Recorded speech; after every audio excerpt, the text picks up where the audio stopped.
नमस्कार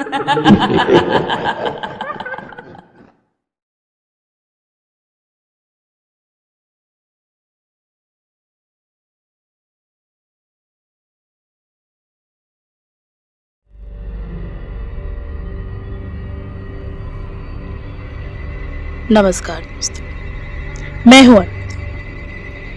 मेरे इस चैनल पर आपको मिलेंगी ऐसी कहानियां जो सिर्फ सुनी नहीं जाती बल्कि महसूस की जाती। इस दुनिया में ऐसी कई चीजें हैं जिन्हें हम देख नहीं सकते लेकिन महसूस कर सकते हैं।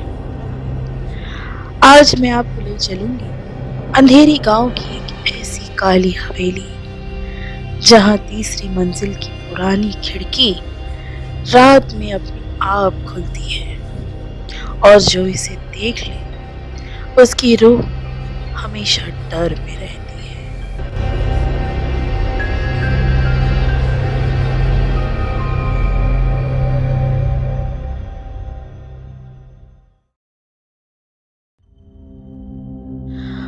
अंधेरी गांव एक शांत सा गांव था। वहां के लोग सामान्य रूप से अपना काम करते थे, लेकिन सूरज ढलते ही वहां की हवा खामोशी में बदल जाती थी। शाम होते ही लोग अपने घर के दरवाजे बंद कर लेते थे, जैसे किसी अनदेखी डर से छुप रहे हैं। गांव के आखिरी सिरे पर खड़ी थी काली हवेली। यह हवेली बरसों से बंद पड़ी थी। दीवारों पर काई जमी थी, छतें टूटी थी और तीसरी मंजिल की पुरानी खिड़की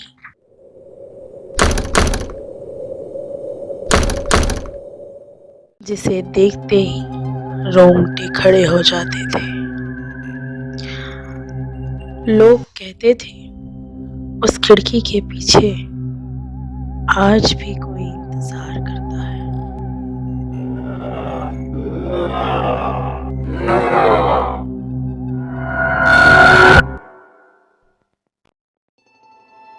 आरव और सिया उसी गांव के रहने वाले थे।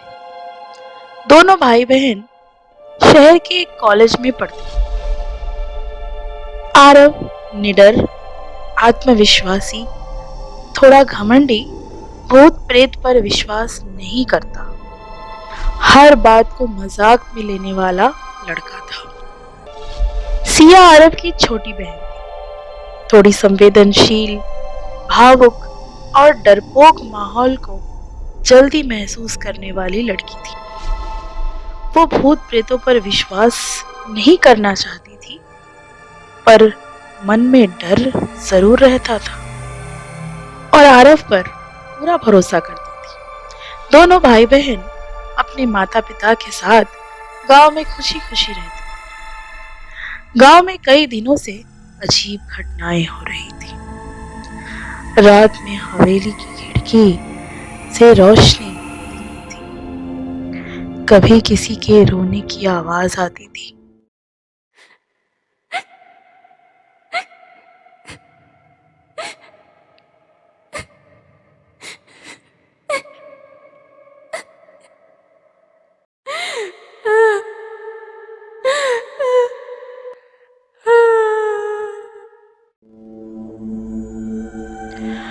तो कभी लोगों को लगता था कोई उन्हें बुला रहा है।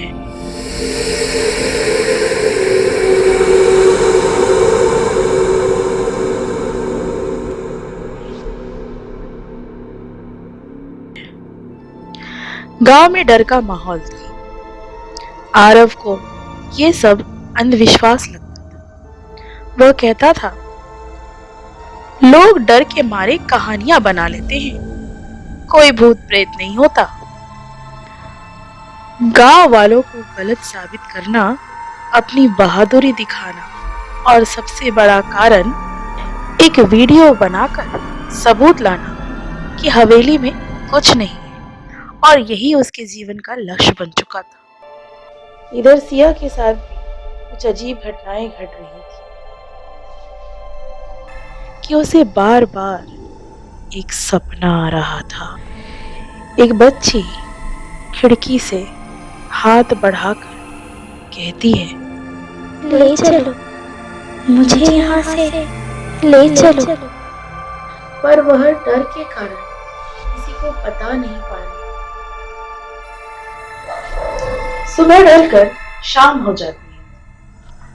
उस दिन आरफ के घर उसका खास दोस्त अमन आया हुआ था,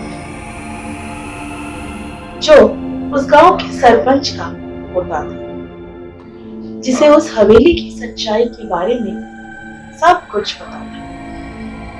बचपन में उसके दादाजी उसे उस काली हवेली की कहानियां सुनाया करते। बातों बातों में आरब ने अमन से काली हवेली की सच्चाई पूछी। वैसे तो अमन इस बारे में बात नहीं करना चाहता, पर आरब के कई बार पूछने पर अमन ने बताया, बरसों पहले इस काली हवेली का नाम काली हवेली नहीं बल्कि आनंद निकेतन हुआ करता था।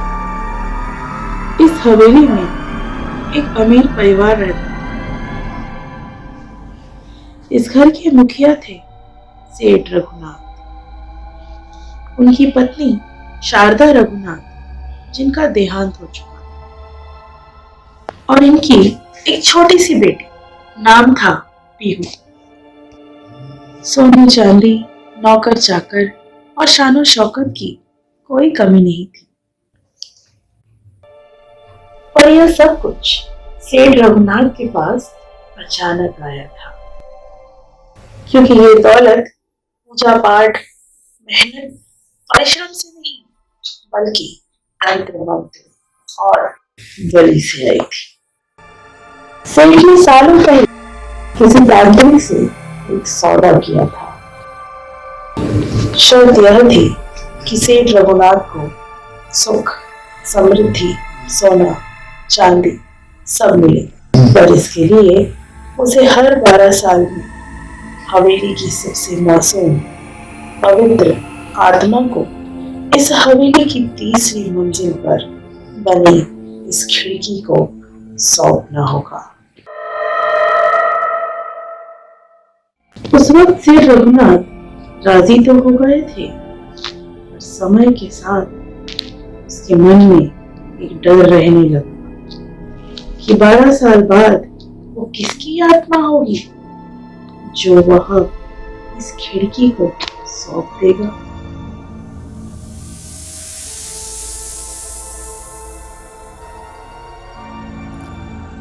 ऐसे ही दिन बीतते गए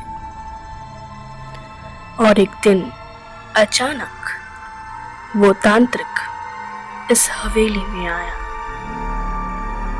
क्योंकि वो दिन 12 साल की आखिरी रात थी। शर्त के अनुसार उस तांत्रिक ने मासूम आत्मा के लिए उनकी अपनी बेटी पीहू का नाम लिया। सेठ डर गया, पर वो कुछ कर भी तो नहीं सकता था। 12वें साल की आखिरी रात सेठ ने पीहू को उसी कमरे में बुलाया। पीहू ने मासूमियत से अपने पापा से कहा, पापा, पापा, आप रो क्यों रहे हो? सेठ ने पीहू को गले लगाया और भारी मन से कमरे में अकेला छोड़कर कमरे का दरवाजा बाहर से बंद किया और उस कमरे को बाहर से आग लगा दी। आग लगाते वक्त सेठ रघुनाथ फूट फूट कर रो रहे थे। पीहू रोते हुए बोलती रही। मुझे अकेला मत छोड़ो पापा, दरवाजा खोलो। आग लग गई है पापा, दरवाजा खोलो, खोलो दरवाजा। पर किसी ने दरवाजा नहीं खोला। कमरे के अंदर आग में लिपटी पीहू ने अचानक देखा खिड़की अपने आप खुल गई और शीशे के अंदर से कई हाथ बाहर आने लगे और वे हाथ पीहू की तरफ बढ़ने लगे और फिर उन हाथों ने पीहू को पकड़ लिया और उसे खिड़की की तरफ ले जाने लगे। पीहू डर गई।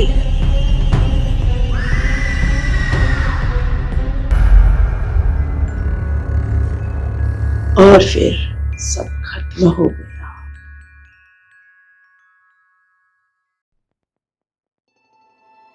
सारी सच्चाई सुनकर सिया के हाथ पैर ठंडे हो चुके थे। वह अपने सपने में उस बच्ची को शायद अब पहचान चुकी थी। आरव ने कुछ बोला तो नहीं, पर उसे अब भी यह सब अंधविश्वास ही लग रहा था। उसने मन बना ही रखा था वह आज रात ही काली हवेली जाएगा और सारी अफवाहों को बंद करवा देगा। उसने सिया से कहा, चल आज रात हम उस काली हवेली में चलते हैं। आज रात उस काली हवेली में एक रात बिताकर इन पूरे गांव वालों को गलत साबित कर दूंगा। सिया खुद जाना नहीं चाहती थी, लेकिन उसके जाने के पीछे एक वजह थी। भाई को अकेला नहीं छोड़ना चाहती, क्योंकि बचपन से ही वे हर काम एक साथ करते थे। एक दूसरे की मुसीबत में एक दूसरे का साथ निभाते थे। तो फिर आज क्यों नहीं? रात के 11 बज चुके थे। आरव ने कैमरा ऑन किया और बोला, चलो आज हम काली हवेली की सच्चाई दिखाएंगे। सिया डरते हुए, अगर वहां कोई सच में फंसा हुआ हो तो? आरव हंस पड़ा और बोला, अरे कुछ नहीं है वहां, तुम मत डरो, मैं हूं ना। लेकिन हवेली तक पहुंचते पहुंचते उनकी हंसी डर में बदल जाती है। जैसे ही वे हवेली के पास पहुंचते हैं, हवा अचानक ठंडी हो जाती है।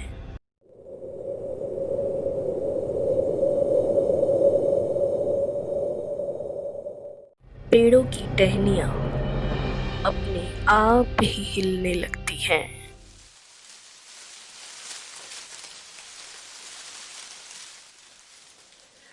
और तभी सिया ने धीमी आवाज में कहा,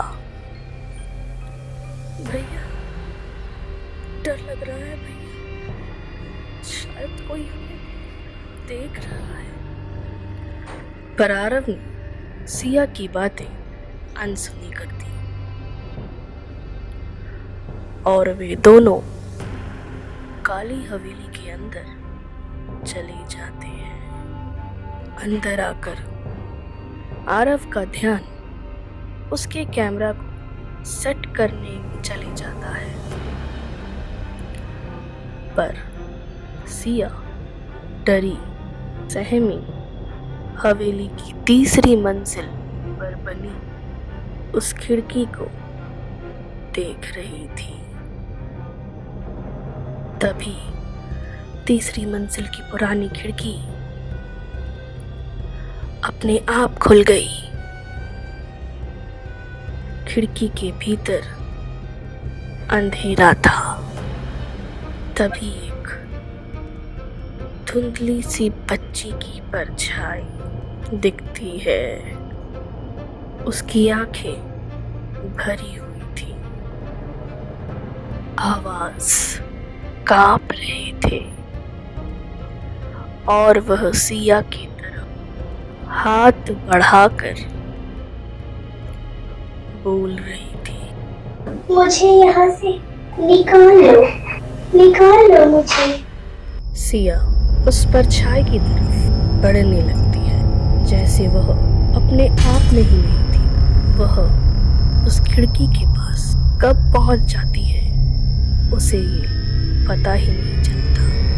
और तभी खिड़की से कुछ हाथ बाहर आते हैं और सिया को उस खिड़की के अंदर ले जाते हैं और खिड़की बंद हो जाती है।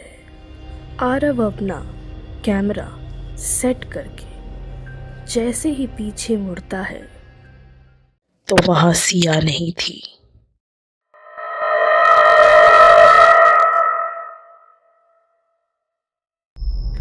हवेली के अंदर अब बिल्कुल सन्नाटा था।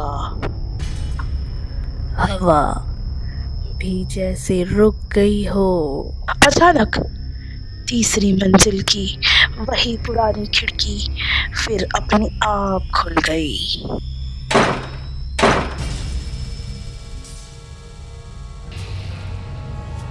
आरव का शरीर ठंडा पड़ चुका था, जैसे कानों में वही टूटी सी आवाज गूंज रही थी। तभी आरव के पीछे से एक धीमी आवाज आई, अब मैं अकेली नहीं हूँ।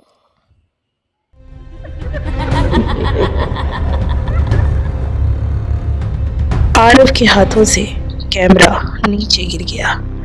तभी आरव ने सुना, भैया भैया बचाओ। आरव की नजरें ऊपर गई। खिड़की के पास वो सिया थी, लेकिन उसकी वो आंखें सिया की नहीं थी। चेहरा बिल्कुल शांत, लेकिन होठों पर हल्की मुस्कान। धीरे धीरे उसका चेहरा बदलने लगा। चेहरे की एक तरफ त्वचा पिघलकर गर्दन से चिपक गई थी और दूसरी तरफ हड्डी साफ दिखाई दे रही थी। उसकी आंखें चली हुई, बाल चले हुए, वह जैसे धुएं में तैर रही थी।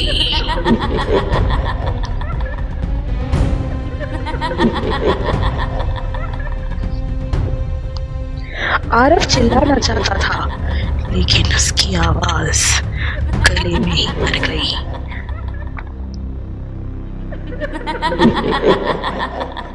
और तभी वापस उस खिड़की से कई काले हाथ बाहर आते हैं।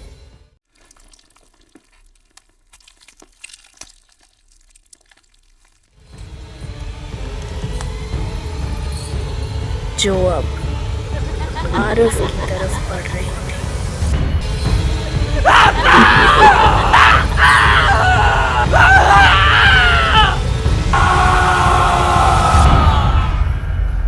और तभी अचानक खिड़की जोर से बंद हो गई। अगली सुबह गांव वालों को हवेली के बाहर एक टूटा हुआ कैमरा मिला और तब से तीसरी मंजिल की उस पुरानी खिड़की में अब और दो परछाइयां दिखाई देती हैं। एक हंसती है और दूसरी दर्शकों को घूरती है और कहती है, अगली बारी तुम्हारी।